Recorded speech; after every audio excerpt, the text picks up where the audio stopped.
Hi, Global Careers students. This is my hot tip for week number 3. Just want to say hello and touch base.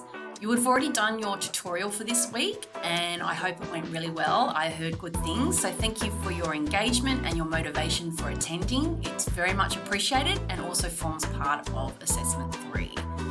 So today I want to speak to students who have a disability, and the reason I want to speak to this is because I also have a disability. It's an invisible disability and I manage it and have to sometimes be mindful of what I can achieve and when I can achieve. And I just wanted to reach out to those students who have let me know that they also have a disability and that they also can access a support. And if they have any questions around meeting any of the milestones in the course, to personally touch base with your tutor. That's your first point of contact.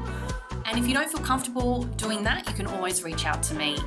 If you have an equity learning plan, that means that you can ask for an extension in your assessment due date, but it does mean you need to reach out to your tutor, or myself, or the teaching team as a whole, to negotiate what that might look like. So I know that that can be difficult when you have a disability, but do try and manage that as best you can, because I really don't want you getting to the end of the course and having a whole heap of work to achieve. So please make sure you reach out to your tutor, negotiate that in terms of any extensions. And if you don't feel comfortable with that, you can always reach out to me.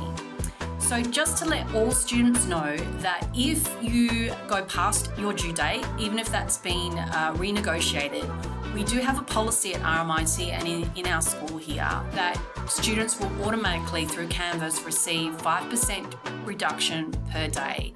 So make sure you're communicating with us, your tutor or myself, if you're having any challenges and you need more support to make sure you meet your the Canvas due date that's in the Canvas for an assessment, or if you have an extension due date that's been approved.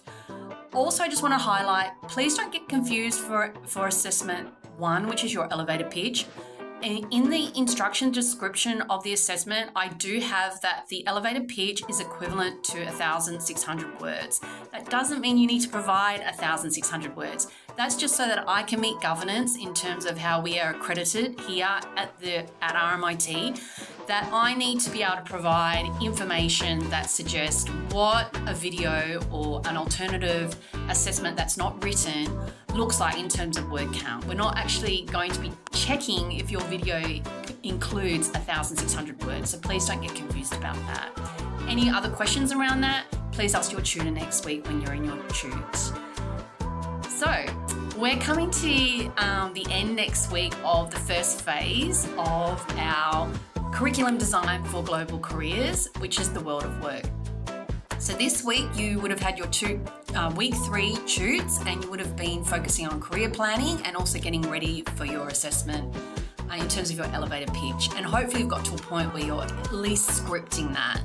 Next week is basically the final week before your assessment is due, unless you have an extension. And week 4 module is critical career. You'll also get an opportunity in your tute class to practice your elevator pitch, share it with your peers and get feedback. That's why it's really important that you come to the tutes.